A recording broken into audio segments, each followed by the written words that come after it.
हिकड़ा शायर पढ़िया पढ़ियल थोरो है 5 दर्जा पर मुतालो न थियो है। अला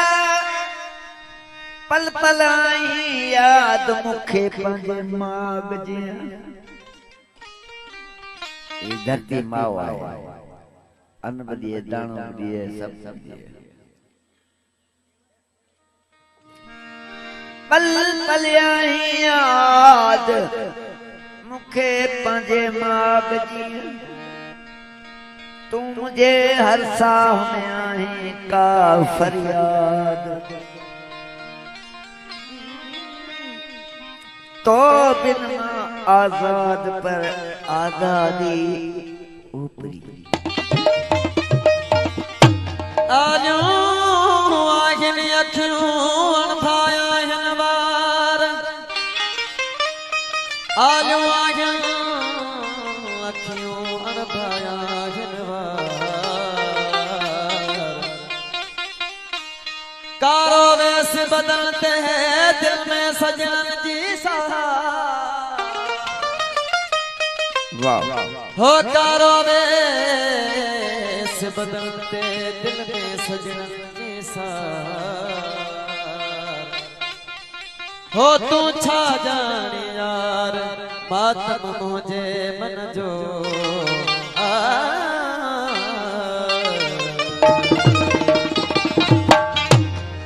वरी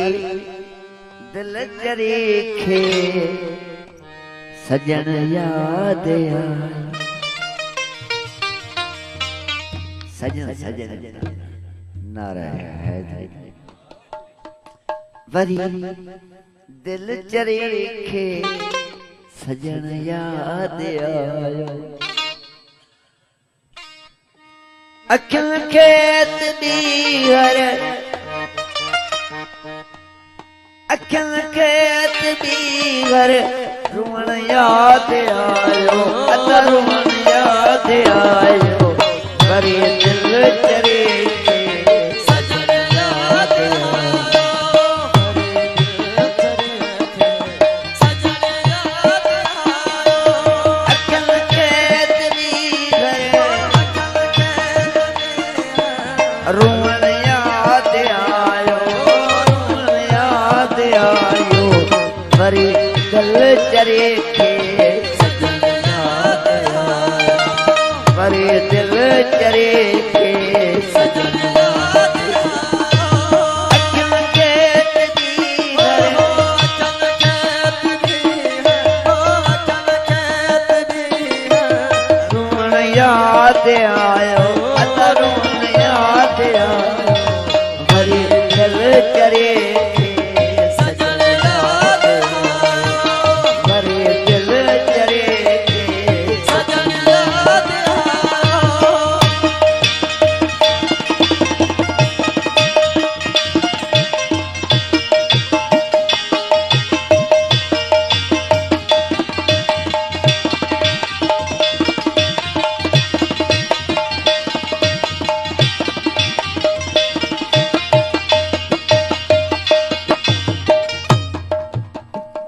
सरकार पानी मच्छी बाहर कर लिया तड़पे तड़पे मरी पानी खां जबार इठम पे मच्छी के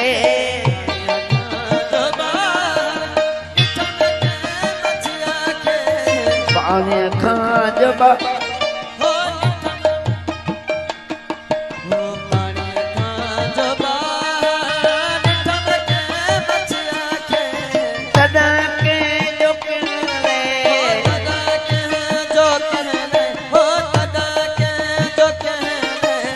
लुछण याद आयो वरी दिल चरे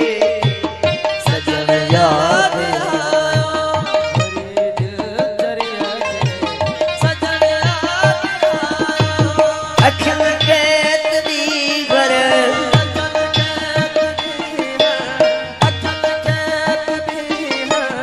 रुवण याद आयो अता रुवण याद आयो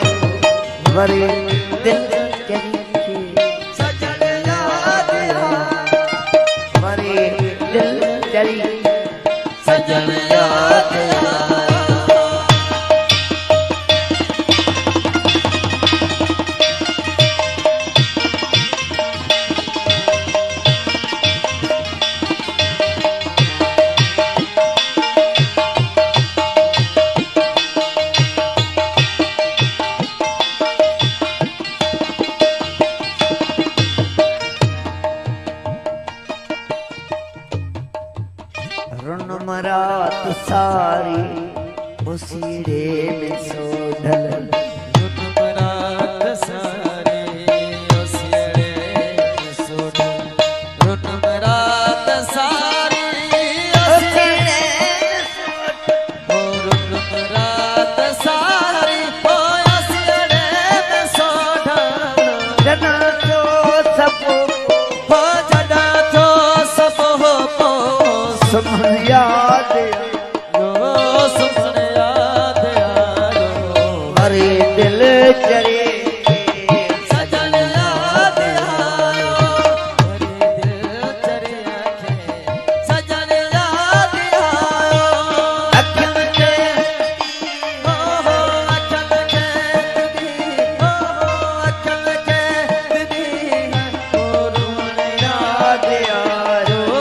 रुमन याद आयो हरे दिल चरे सजन याद आयो हरे सजन याद आयो सजन साहब मुझे भाई आजाद